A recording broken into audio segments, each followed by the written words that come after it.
So we've reached the 2020s and...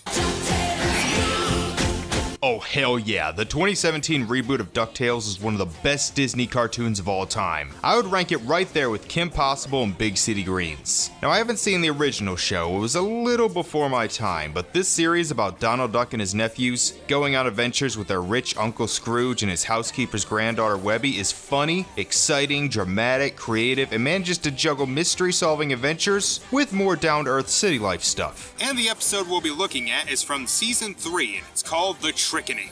Let's jump in. We start with the kids preparing to trick or treat, and our costumes are Huey as Gizmo Duck, Webby as Baylor, Demon King of the Evil Eye, which is apparently an actual thing in Irish mythology, and hey, more lore of the origins of Halloween. That's twice this month. As for Dewey, I'm a pirate on vacation. I've said it before, I'll say it again. It isn't a true Halloween unless one person is in a lazy costume. and Louie is going as Huey without even putting in an effort to change his shirt. Come on, man, we can't have two lazy costumes. Leave this house!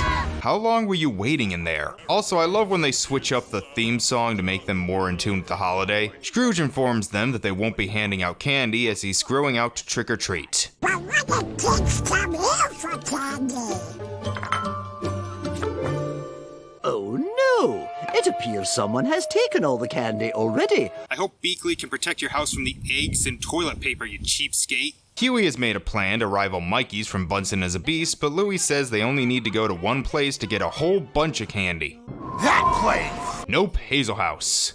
The most haunted house in town. Let's hope it's more interesting than the last time these three entered a haunted house. Donald and Della head to Launchpad's place to hand out candy, but notice his place is armored up. LP himself seems really freaked out, but Della's hoping to scare some children. You're friends with aliens, I feel you could do something with that. Back with the kids, Louie tells the legend of Hazel House. Every treater who dares to enter disappears, along with their candy.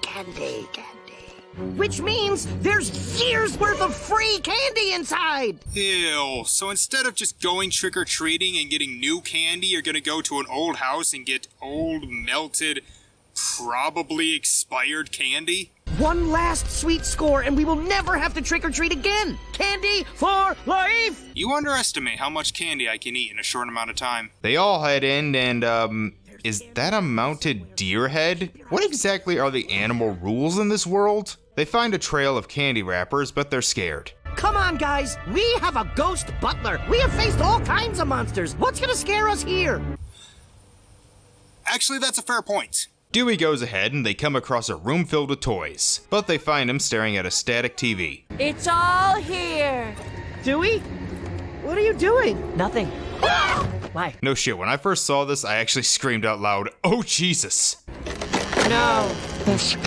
I swear, Dewey, if this is another prank like you did the last time...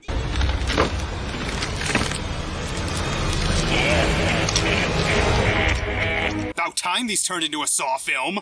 Okay, this is actually pretty unsettling. They make it out, but we cut back to LP, Donald, and Della as it turns out Launchpad is afraid of trick-or-treaters. Ah! Back to your sulfur pits, oh demon spawn! To be fair, while I'm on a diet, I also have nightmares about giant cupcakes. They keep whispering obscure Bible quotes at me. Back with the kids. They just keep coming across monsters. It is I, Baylor, the Dark Lord! Huh? Our costumes didn't trick them! You need to do it in an Irish accent, you dummies. Is that Irish or Scottish? They make it outside, but it leads to a cemetery. Cut back to Launchpad, who tells his tale of woe. I was out, you know, being a kid. I had some trouble with my trike. Well, if Launchpad was a chubby kid, I guess there's hope for me. So he went into Hazel House and found a rapper reading it, and when he went out, he saw a bunch of trick-or-treaters and thought they were real. And still thinks they're real as an adult. This might be a little too stupid even for him. So, to be clear, you think this night is a monster curse that you unleashed on Duckburg as a child? Della's happy about it, thinking she can use Launchpad's fear to scare children. This is gonna end in murder, isn't it? Scrooge arrives. Trick or treat! Go away! Candy hoarder, eh? See Scrooge calmer for the empty bowl.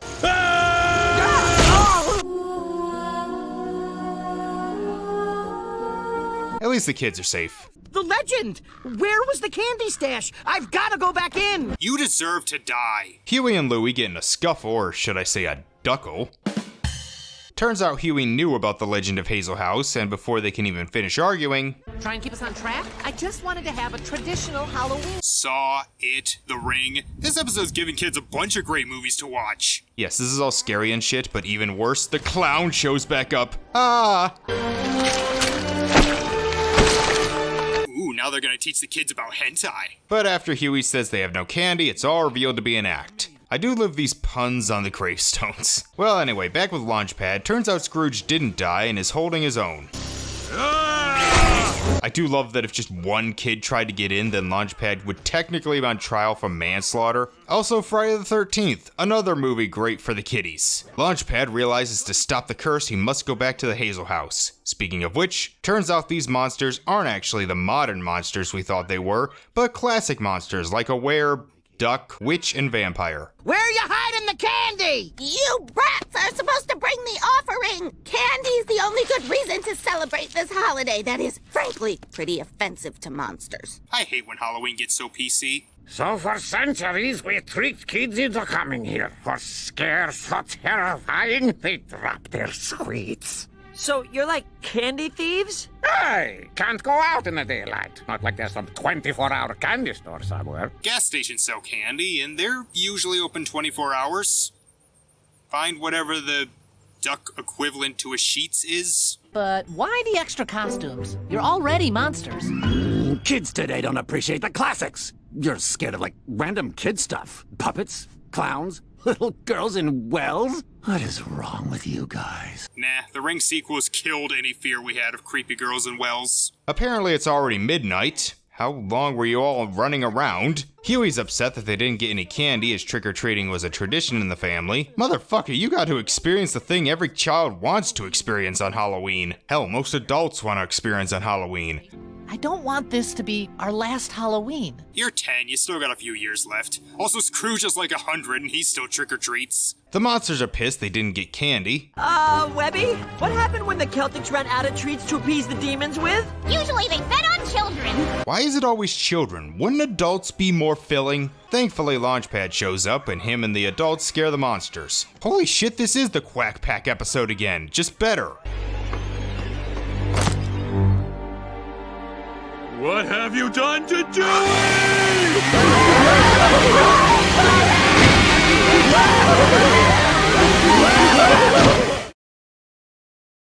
No, he reads off the ingredients to a candy wrapper. Which, to be fair, do sound like ancient spells. That was terrifying! We learn from you. Evil Mechanic is the real master of Halloween. Wait a minute, Mechanic? Is he supposed to be Jason Voorhees or Michael Myers? Also, all mechanics are evil. They teach Launchpad about Halloween. Man, his parents really failed him. And Scrooge gives out full-size candy bars to trick-or-treaters. Oh, that's so sweet of him. You're charging them admission, aren't you? And we're open all night. Yeah, that's what I thought. And since we haven't given enough R-rated movie references in the kids show, how about The Shining?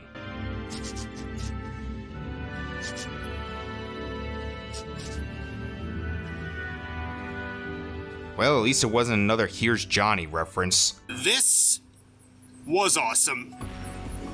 While the subplot with Launchpad relied a little too much on Flanderization, the main plot more than made up for it. Laughs, heartwarming moments, and an intriguing plot that makes you wonder what's going on. And as a Halloween episode, it's one of the best of the month. The atmosphere, the monsters, even managing a little bit of Halloween mythology. And just the thought of monsters dressing up as different monsters is not only funny, but original. The episode gets an 8 out of 10, the Halloween factor a 9. It's a great episode of an already great show, and all the little Easter eggs and background jokes make it worth watching more than once. In fact, one little piece of trivia I didn't realize until after watching it, the Were-Duck is voiced by Doug Jones. Yeah, that Doug Jones. Damn, that was a good episode. I can't wait to see what we got for 2021.